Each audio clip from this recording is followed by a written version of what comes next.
In the first shots of the film, dogs are shown undergoing various experiments, apparently not always legal. On one of the days at the Korea National Security Council, there are intense debates regarding a recent hostage-taking incident. Everything is complicated by the department head's intention to run for president. His assistant, Jong-won, suggests not giving in to the terrorist provocations and refusing any negotiations with them, which outrages those present. However, the presidential candidate approves of his actions and gives him a bonus, knowing that Jong-won is raising his daughter alone after his wife's death, and the girl dreams of studying abroad. Later, Jong-won and Yong-min are packing their belongings. The girl doesn't understand why her father is selling the house, but he is prepared to do anything so she can receive an education. He notices his late wife's book in his daughter's suitcase, but the girl says she knows better what she might need.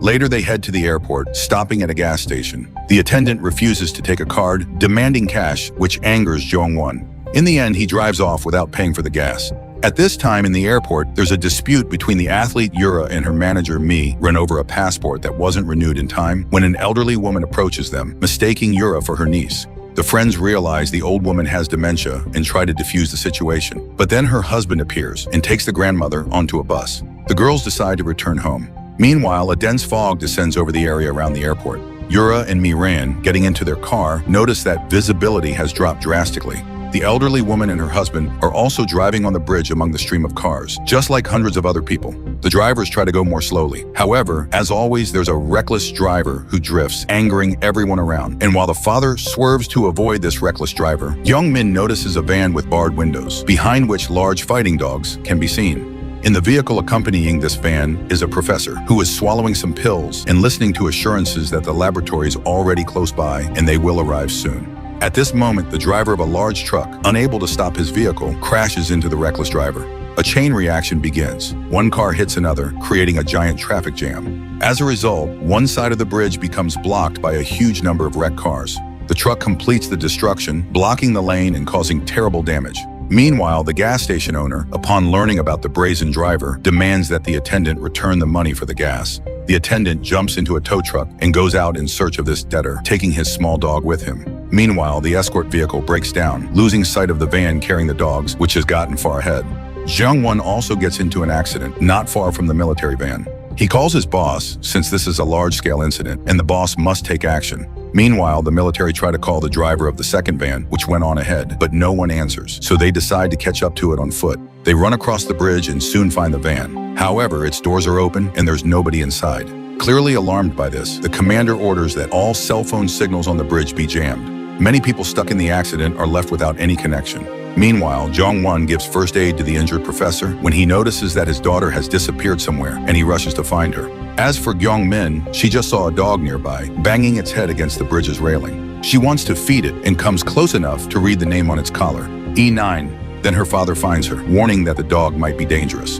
In the meantime, many of the stranded passengers spot the dogs, and although they are calm for now, their appearance is sinister. The military return to Jong-won's car, where the professor is sitting, and report to him about the escape of the first experimental batch. They ask him to block the system, so he opens his laptop, something Jong-won, standing nearby, notices. Jong-won demands an explanation, but they tell him a helicopter will arrive soon and sort everything out.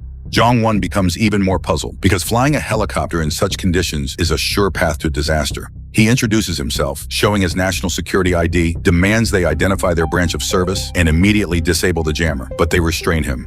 Meanwhile, the attendant arrives at the accident site, where one of those stranded asks him to tow his car.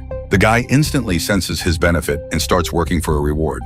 Jong-won threatens the professor, demanding to be released. However, the scientist isn't afraid because, according to him, if it all goes wrong, they will all end up as corpses. He activates the system and, naming the project Silence, orders the operation to begin. Once the dogs detect the code, they start gathering toward the van, but one of the dogs suddenly stops, which puzzles the professor. He realizes that E9 is uncontrollable, and although the rest of the pack has already run back to the van, this dog doesn't hurry.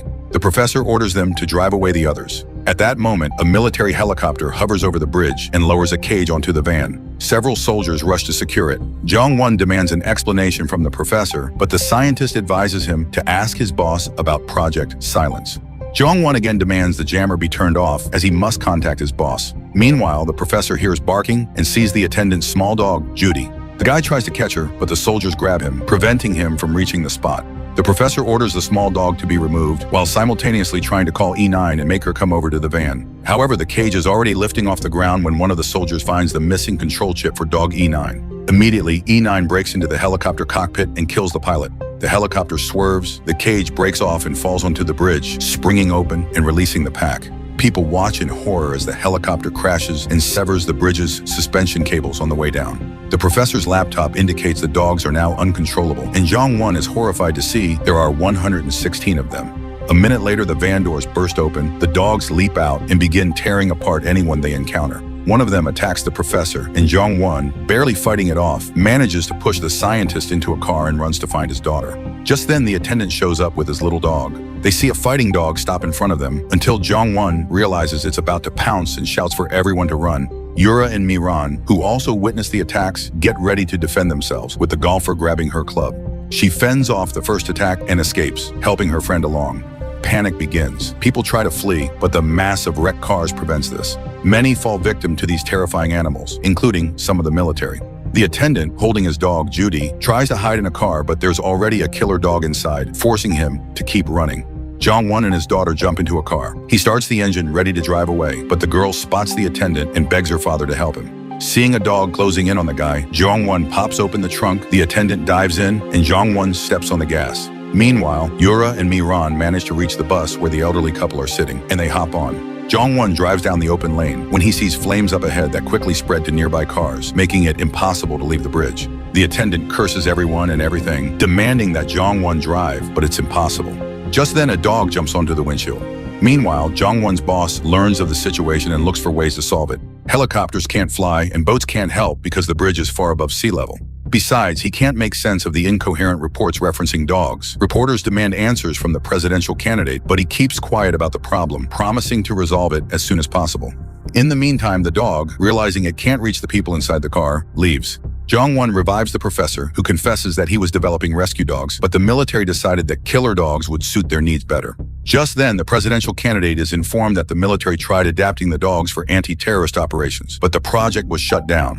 The specimens were to be destroyed, yet they escaped during transport and are now terrorizing the crash survivors. Jong-won again calls his boss, and this time the connection goes through. The boss tells him to get off the bridge immediately because among the jammed vehicles, there's a tanker carrying poisonous gas. He says that he himself has only just learned about Project Silence and orders Jong-won to tell no one about it. Once everything is over, he'll go to the very top to punish those responsible.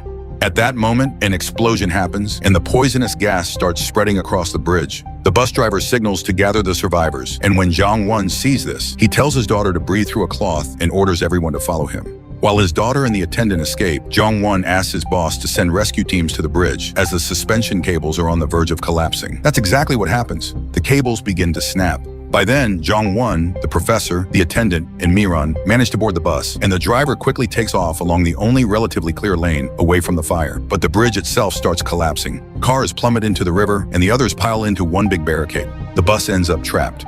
Jong-won tells everyone that rescue operations are delayed due to the heavy fog. However, he has managed to contact the authorities, who promise to do everything in their power to save the survivors. He explains the dogs' behavior by saying they have rabies, which people find hard to believe, since initially the dogs behave quite normally. The attendant only fans the flames by scoffing at this theory. Jong-won promises to arrange for the attendant to be rewarded if he keeps quiet about everything that happened once they get out. Soon, special forces arrive at the bus and say they haven't found any dogs. They tell people to go with them, but Jong-won unexpectedly stops the passengers and contacts his boss, since the latter had promised to neutralize the dogs first. The boss promises protection, and the people agree to leave the bus. However, the professor asks to remain, believing the dogs are merely hiding. Jong-won drags him outside anyway, because he's an important witness in the upcoming investigation. They walk toward the city when the professor asks for help, finding the laptop he used to control the dogs. Suddenly, car horns begin to blare from different directions. The special forces are distracted as they check the cars and are attacked by the dogs. In mere minutes, many of them are torn apart. Jong-won barely manages to get his daughter to safety. Meanwhile, Jong-won's boss receives word that contact with the special forces has been lost. Jong-won returns his daughter to the bus for safety, then goes back for the lost radio. At the site of the tragedy, he finds his daughter's missing book, written by her mother. Meanwhile, the girl is reviewing the final hospital footage of her mother when she hears the professor's voice. He has also reached the bus and wants to die in silence. At this moment, Jong-won discovers several survivors hiding in a small van and suggests they figure out how to escape on their own, rather than relying on rescuers. The professor tries to convince the girl that it's impossible to trick the dogs. They were all cloned from E9, and to make E9 vicious, they tormented and killed puppies in front of her. Now she's taking revenge on humans for her children. Meanwhile, the survivors make torches and head to the bus, coordinating with the security chief, who tells them which way to go for guaranteed safety. Jong-won asks him to have snipers ready to shoot the dogs. The boss realizes the project can't be covered up. Young-min sees the torches and wants to open the bus doors, but the professor stops her. Seeing that the torches are almost burned out, the dogs move in to attack, so the attendant pulls off a fire show using alcohol while Jong-won fires a flare gun.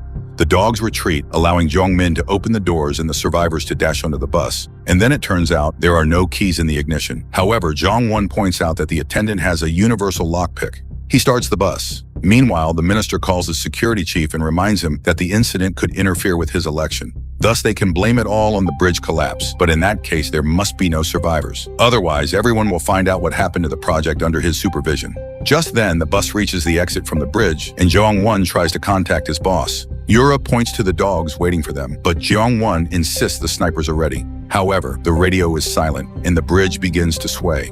Jong-won turns to the professor, ordering him to call off the dogs since he created them. The scientist refuses. So, Gyeong-min suggests setting a trap. The people hide in the luggage compartment after leaving the bus doors open, with the lights on and music playing. At that moment, the elderly woman dies from her injuries. While her husband mourns over her body, the dogs enter the bus and the doors slam shut behind them, triggered by the device rigged by the attendant. Everyone leaves, but the old man refuses to abandon his wife's body. What's more, the dogs have discovered the hatch and are about to open it. The old man tells everyone else to go while he holds off the dogs. The attendant drags Jong-won away, forcing him to comply. They manage to glimpse the dogs attacking the old man before fleeing. 5 survivors make it to the edge of the bridge, but there is no sign of rescuers or the snipers. Jong-won realizes that his boss has betrayed him. The professor confirms that the project was approved by that very man. Jong-won switches on the radio and tells his boss he knows everything now. The bridge is about to collapse, burying everyone, including the dogs. Still, he intends to lead the others towards Seoul, where, according to his boss, there are gas tanks. At that moment, the group notices the attendant's tow truck at the very end of the jam, but the keys were left in the bus. Next to it is the truck cage in which the dogs were transported. The professor realizes he dropped his laptop here. They soon find it, and the scientist gets to work. Jeong-won goes to the truck and asks his daughter for her mother's book so he can read it aloud, luring the dogs. Yura picks up her golf club. The professor activates the signal, and Yura whacks golf balls into the windshield of the bus where the dogs are locked. They rush toward the call, gathering around the truck, while the attendant darts over to the bus, but E9 is waiting for him inside. He manages to get away, but the dog chases him until it sees the professor, overtakes the attendant, and attacks the scientist. At that moment, another section of the bridge collapses, dragging the cage full of dogs down. However, the truck itself is left hanging on the edge. E9 leaves the professor and runs to where her offspring perished. The attendant starts the tow truck and drives toward the dangling vehicle, but Jong-won radios him to tell everyone to get out. Young-min, however, disobeys and attaches the cable to the truck, though E9 is in the way. The bridge shakes, E9 falls over the edge, and the girl is pinned under a wrecked car while the truck dangles precariously. Jong-won tries to pull himself up, spotting his daughter, who nevertheless managed to hook the truck with the tow cable. The attendant pulls it up to the top and drags it toward the city when the bridge finally collapses, tearing the cage off the tow truck. He stops at a safe spot just as the truck, rolling by its own momentum, comes up behind them. They're greeted by a crowd led by Jong-won's boss. He applauds when he sees Jong-won, but Jong-won punches him in the face and gives back the money he had received. Then he announces to everyone that everything was recorded on his watch. The professor is also ready to testify with all the evidence. The candidate walks away, trying to escape. Young-min tells her father she won't go abroad and will stay with him. The news explodes with stories about the dogs who became victims of experiments, and E9 emerges onto the shore, having saved one of her puppies. The film is quite dynamic, though its plot seems unrealistic, considering the somewhat illogical actions of the characters. Even so, it's a decent disaster movie worth watching.